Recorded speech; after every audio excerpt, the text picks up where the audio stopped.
Tradisi yang berlaku di Jepang adalah bahwa ketua umum partai pemenang adalah Perdana Menteri. Mereka betul-betul dikaderkan secara baik menempuh masa yang panjang. Tetapi semuanya berjalan sesuai dengan aturan dan kemudian rentang waktu yang panjang dan juga sesuai dengan etika.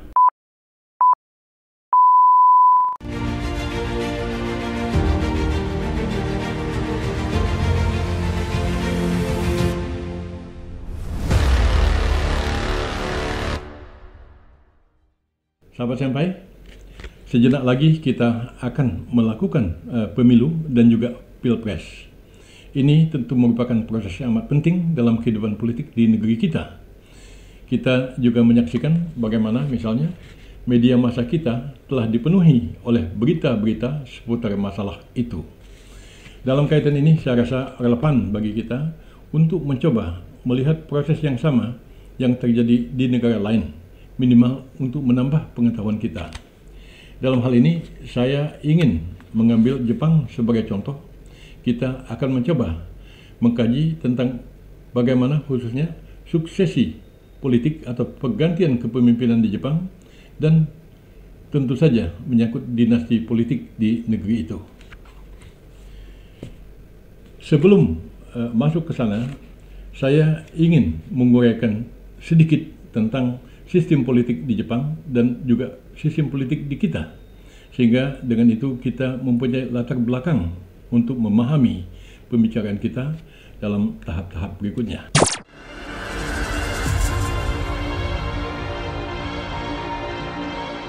Kalau berbicara tentang sistem politik di Jepang, perlu saya garis bawahi pertama bahwa sistem pemerintahan kita dengan sistem pemerintahan yang berlaku di Jepang itu berbeda.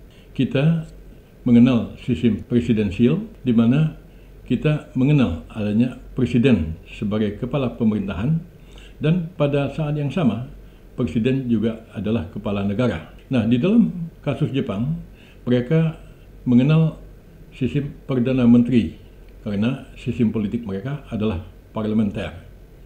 Nah, Perdana Menteri adalah kepala pemerintahan, dan kalau begitu lalu siapa kepala negaranya? Nah, ini pertanyaan yang juga menarik sebenarnya, karena di Jepang sendiri tidak secara jelas disebutkan atau diatur siapa yang menjadi kepala negara. Bagaimana kaitannya, bagaimana halnya dengan kaisar, Senpai? Kaisar itu secara resmi di dalam konstitusi dikatakan sebagai simbol rakyat, tetapi tidak dikatakan bahwa kaisar adalah kepala negara.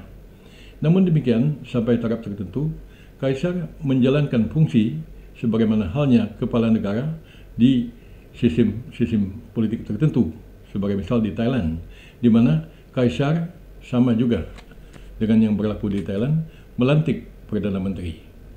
Nah, jadi kalau ditanya siapa kepala negara di Jepang, bukan hanya saja Yusuke Senpai, bahkan para politisi Jepang sendiri pun juga mungkin bingung karena hal itu memang tidak diatur secara lebih jelas. Kita akan coba memasuki masalah bahasan tentang suksesi politik atau dinasti politik di Jepang.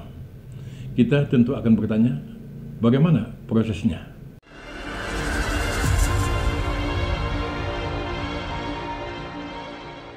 Kalau kita berbicara tentang suksesi politik di Jepang, tentu saja segalanya akan bermula dari bagaimana seseorang itu katakanlah terjun ke dalam dunia politik.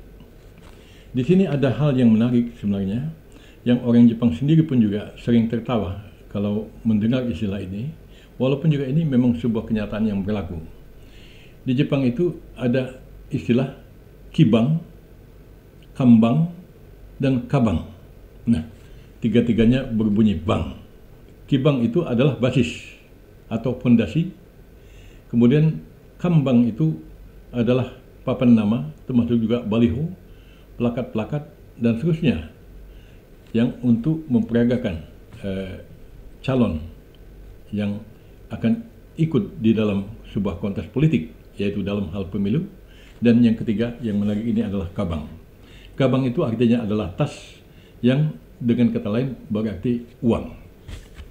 Jadi di Jepang ketiga hal itu merupakan hal yang penting bagi seseorang untuk memulai karir politik. Ini adalah jalur yang amat lazim ditempuh atau terjadi di Jepang itu. Jadi kalau seseorang tidak mempunyai basis, dia bukan keluarga dari seorang politisi dan bahkan seorang Perdana Menteri misalnya, itu akan amat sulit bagi dia untuk bisa terpilih sebagai anggota Dewan Perwakilan Rakyat di Jepang itu, baik pusat maupun daerah. Lalu apakah sama sekali tidak mungkin sampai? Ya mungkin saja, tetapi hal itu umumnya sulit, dan yang paling lazim terjadi itu adalah bahwa seseorang yang terpilih menjadi anggota parlemen itu dikarenakan keluarganya, ayahnya, kakeknya atau mertuanya adalah politisi di tempatnya. Jepang sama dengan sistem yang kita anut belakangan ini, yaitu sistem distrik, di mana setiap orang itu ada daerah pemilihannya. Bedanya dengan kita adalah distrik di Jepang itu biasanya tidak berpindah-pindah calon yang mewakilinya. Katakanlah mungkin si A maju dari situ, kemudian setelah dia retire atau mundur, anaknya yang menggantikan maju di situ, dan kemudian setelah itu mungkin cucunya yang akan melanjutkannya. Jadi itulah yang menjadi basis untuk majunya seseorang di dalam pentas politik Jepang itu. Dengan kata lain, kalau tidak ada basis agak sulit, walaupun bukan berarti itu tidak mungkin. Kalau yang bunyi bang yang kedua tadi, yaitu kambang, baliho, ya, papan nama, flyer, dan segala macam, itu hal yang relatif mudah dibuat. Nah, tetapi yang ketiga, yaitu kabang, masalah uang, saya tentu tidak berbicara tentang money politik, melainkan untuk politik itu jelas diperlukan adanya uang. Nah, kalau kita berbicara tentang dinasti politik, sebenarnya dari kata bang yang pertama tadi, yaitu kibang, itu jelaslah bahwa politik itu memang cenderung merupakan suatu legasi di Jepang sana, yaitu suatu warisan dari kakek kepada anaknya dan kemudian kepada cucunya dan mungkin seterusnya. Jadi itu sebenarnya yang menjadi dasar dari munculnya dinasti politik di Jepang itu. Lalu mungkin ada yang bertanya, kalau cuma punyanya 2 atau 1 saja bagaimana? Di Jepang mungkin orang berkata, kibang to kambang ga arimasu kedo, demo kabang wa nai. Ya, dattara nani mo naranai desu ne. Jadi di Jepang itu orang mengatakan, ya kalau kibang atau basis dan juga untuk kambang atau baliho tadi saya punya, tetapi kabang atau uang saya tidak punya. Lalu orang akan mengatakan, ya kalau nggak ada itu mungkin Anda tidak akan menjadi apa-apa. Jadi saya ingin menekankan bahwa ketiga poin tadi merupakan hal yang amat penting di dalam karir politik di Jepang itu. Lalu kalau katakanlah seseorang bernasib baik, dia memenangkan pemilihan umum, entah langsung untuk parlemen pusat atau mungkin juga di daerah, maka dia mulai katakanlah masuk di dalam kelompok para politisi, akan tetapi tentu saja tidak mungkin dia serta-merta dapat menjadi pemimpin tertinggi di negeri itu.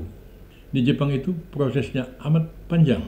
Bahkan sebelum menjadi atau sebelum ikut ke dalam sebuah pemilu, ada kalanya seseorang mengikut ayahnya untuk menjadi sekretaris politiknya, yang dengan itulah dia menjalani proses kaderisasi.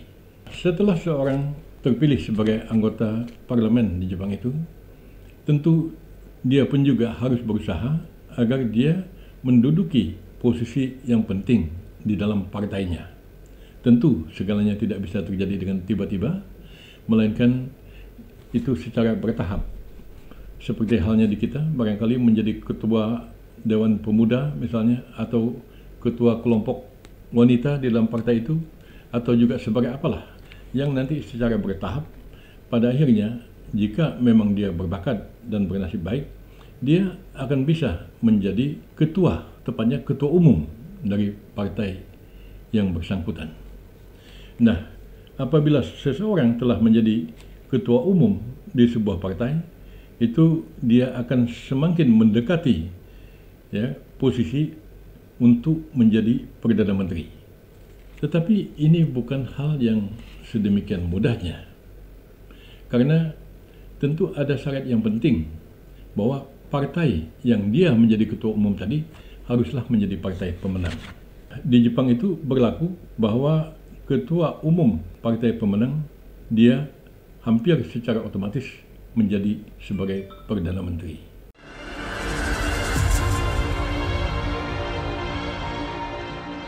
Nah, mungkin ada yang bertanya, apakah seketat itu, Senpai? Iya, saya secara langsung mengamati kondisi politik di Jepang itu selama 16 tahun. Itulah proses yang terjadi, dan proses itu merupakan proses yang panjang dan amat ketat.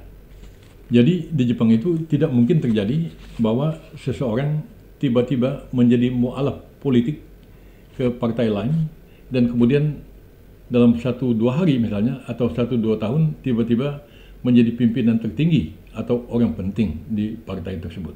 Tidak, karena Jepang akan menilai itu prosesnya terlalu dipaksakan sehingga sulit katakanlah untuk membuat orang menjadi dewasa atau paling tidak melakukan penyesuaian terhadap iklim dari partai di mana dia berada.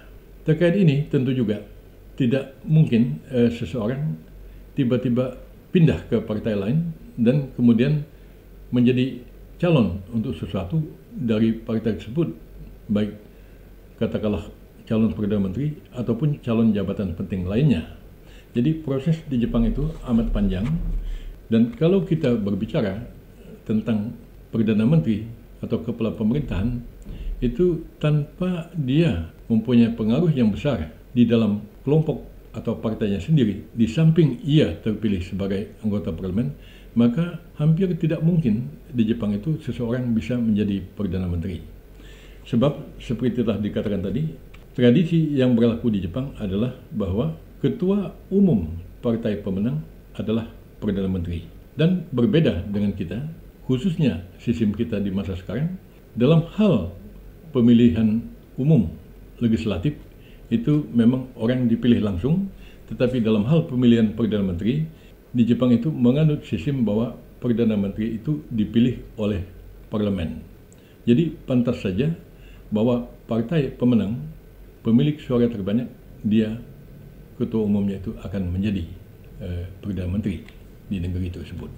Mengingat panjangnya proses tadi, maka di Jepang itu ada kalanya orang sampai 7 atau 11 kali terpilih dalam pemilihan umum, tetapi dia tidak juga menjadi Perdana Menteri.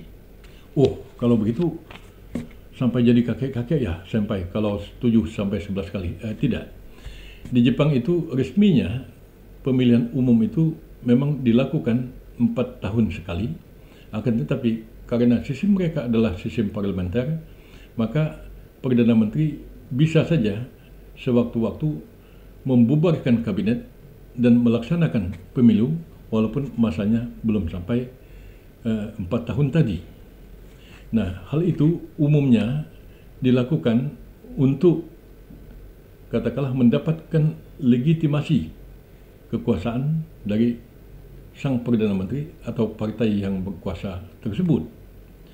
Di Jepang itu amat mudah kita melihat bahwa apabila polling pendapat menyatakan bahwa dukungan masyarakat terhadap Perdana Menteri A telah katakanlah di bawah 50% atau mencapai sekitar 36%, itu Perdana Menteri biasanya sudah mulai mawas diri, mungkin dia mundur, atau kalau dia merasa yakin, maka dia akan membubarkan kabinet dan dia akan melakukan pemilu untuk mengetes. Ada kalanya tentu saja perolehan suara dia menjadi lebih banyak, berarti dia masih dipercayai dan mewakili rakyat, walaupun tentu saja ada kalanya keadaannya tidak seperti yang diharapkan itu. Nah, dalam kaitan ini pantas dicatat bahwa di Jepang itu yang namanya polling pendapat atau survei itu betul-betul sebuah survei asli, tidak ada survei rekayasa. Berbeda misalnya dengan keadaan di tempat kita, di mana survei itu sering dipelesetkan menjadi survei Ya, sure, yakin, pay, membayar. Kita yakin untuk membayar, maka hasil survei pun akan bagus. Di Jepang, hal itu tidak ada, sehingga hasil survei itu betul-betul menjadi indikator bagi popularitas sebuah kabinet atau seorang Perdana Menteri. Ini tentu hal yang menarik untuk kita catat. Sekedar untuk menyebutkan beberapa orang yang terpilih sekian kali tadi, ada politisi-politisi yang saya kenal dekat, khususnya pada saat saya masih menetap di Jepang sana, atau beberapa saat setelah itu. Antara lain misalnya adalah mantan Perdana Menteri Aso Taro, mantan Perdana Menteri Shinzo Abe, mantan Perdana Menteri Fukuda, mantan Perdana Menteri, kalau Kishida belum mantan, ya, Perdana Menteri Kishida, dan lain sebagainya. Ada juga ya sejumlah orang lain, antara lain itu dia adalah kingmaker sampai beberapa waktu yang lalu, yaitu Mr. Nikai Toshihiro. Itu memang dia tidak menjadi Perdana Menteri, tetapi dialah penentu Perdana Menteri itu. Beliau itu kalau saya tidak salah terpilih sekitar 7 atau 11 kali. Begitu juga sahabat beliau yang juga sahabat saya, Mr. Hayashimoto, juga terpilih dalam jumlah yang kesekian kalinya itu. Jadi yang terpilih sekian kali itu tentu saja bukan hanya nama-nama yang saya sebutkan tadi, melainkan hampir semua politisi Jepang itu terpilih untuk kesekian kalinya. Kelihatannya prosesnya memang amat rumit, tetapi melalui proses itulah seseorang menjadi matang dan dewasa dalam kehidupan politik itu.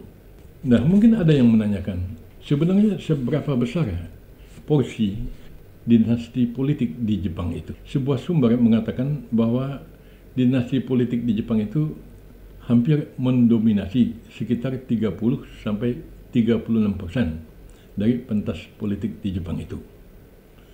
Nah, kita melihat misalnya beberapa nama-nama penting, ya, terutama sekali yang menjabat sebagai Perdana Menteri Jepang yang mungkin juga tidak asing di telinga kita. Antara lain adalah dinasti Fukuda yang terdiri dari Takeo Fukuda, kemudian Yasuo Fukuda, putra beliau, dan yang akan menjadi calon Perdana Menteri beberapa tahun mendatang ini adalah putra mantan PM Yasuo Fukuda, yaitu Tatsuo Fukuda. Berarti ada 3 Fukuda, 2 sudah jadi Perdana Menteri, 1 sedang bersiap-siap atau membayang-bayangi. Lalu ada juga Hatoyama Yukio yang menjadi Perdana Menteri Jepang pada tahun 2009. Hatoyama Yukio adalah cucu dari Hatoyama Ichiro, yaitu Perdana Menteri Jepang yang memerintah pada tahun 1954 sampai 1956. Lalu ada juga tadi kita sebutkan Shinzo Abe, itu tentu saja kakek Perdana Menteri Abe, yaitu Nobusuke Kishi, itu adalah Perdana Menteri Jepang. Kemudian mertua Abe, Shintaro Abe, pernah menjadi Menteri Luar Negeri yang amat berpengaruh di Jepang itu. Masih banyak lagi tentu.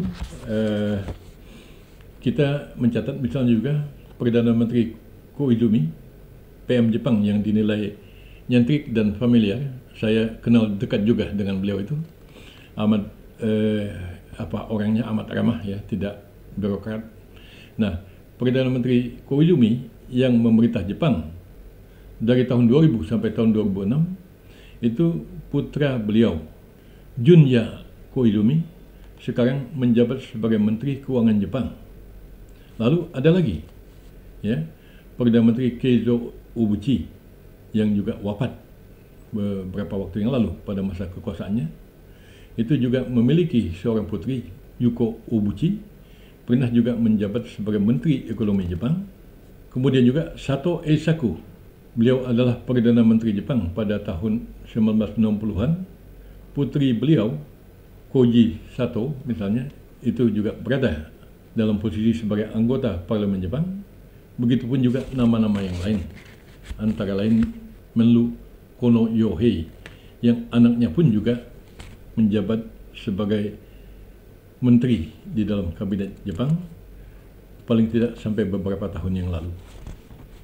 Nah, jadi kalau kita melihat keadaan ini, jelas bahwa dinasti politik Jepang itu betul-betul ada, dan seperti saya katakan tadi, itu salah satu sebabnya itu adalah kata bang yang pertama kali tadi adalah kata kiban. Nah, tetapi apakah ini berarti sebuah nepotisme di dalam sistem politik Jepang itu berlaku? Jawabnya tentu saja tidak. Mereka betul-betul dikaderkan secara baik, menempuh masa yang panjang, dan apabila memang dia melakukan kesalahan, maka karir politiknya pun akan berakhir. Kita mencatat misalnya, belum lama ini Perdana Menteri Kishida memecat putranya sendiri, yaitu Shotaro, yang menjabat sebagai sekretaris politiknya. Kesalahan Shotaro kecil saja, hanya berfoto-foto di kediaman resmi Perdana Menteri dengan antara lain menirukan para pejabat Jepang melakukan konferensi pers. Jadi karena kesalahan kecil yang begitu saja pun, itu seseorang bisa habis atau paling tidak tercederailah karir politiknya. Bukan saja hanya seorang politisi yang masih level di bawah dan bahkan seperti Shotaro belum menjadi Perdana Menteri, apalagi menjadi menteri dan juga belum menjadi anggota kabinet. Bahkan seseorang yang telah menjadi Perdana Menteri pun bisa saja itu jatuh dan rusak karir politiknya karena kesalahan yang relatif kecil sebenarnya menurut ukuran kita. Jika saya tidak salah mencatat, itu Perdana Menteri Hatoyama Yukio itu jatuh dari posisinya sebagai Perdana Menteri hanya dikarenakan dia menerima uang dari ibu kandungnya sendiri. Tetapi Hatoyama tidak melaporkan tentang adanya aliran uang dari ibunya tersebut dan dia tidak membayar pajak. Uang itu uang sah, uang resmi. Hatoyama itu adalah keluarga politisi yang kaya raya sejak zaman dahulu kala. Bahkan pabrik ban mobil Bridgestone itu adalah milik keluarga Hatoyama tersebut. Jadi terima duit dari ibunya, tidak melaporkan dan tidak membayar pajak, itu pun bisa membuat orang jatuh dari pentas politik. Jadi kembali saya ingin menyimpulkan bahwa kalau kita berbicara tentang dinasti politik di Jepang, itu memang betul ada, tetapi semuanya berjalan sesuai dengan aturan dan kemudian rentang waktu yang panjang dan juga sesuai dengan etika. Jadi bukan mentang-mentang dia adalah putra siapa, maka dia akan begitu, dia akan begini, atau dengan mudah mencapai jabatan tertentu. Saya rasa tentu apa yang ada di Jepang ini sampai taraf tertentu dapat kita adopt ya, sebagai sebuah sistem yang diberlakukan di negeri kita, yang dengan begitu kita mempunyai para politisi yang tangguh, yang berpengalaman, yang betul-betul siap untuk memimpin. Di Jepang itu, katakanlah seorang Perdana Menteri jatuh, itu tidak sulit bagi mereka untuk mencari pengganti yang lain. Mengapa demikian? Ya, karena proses kaderisasi yang amat matang tadi, yang sebagian besarnya itu dilakukan melalui proses dinasti. Dan tentu saja, sekali lagi saya ingin menekankan bahwa sistem dinasti politik di Jepang itu bukanlah sebuah nepotisme. Saya rasa itu catatan yang dapat saya sampaikan pada kesempatan kali ini. Semoga bermanfaat bagi kita semua. Terima kasih.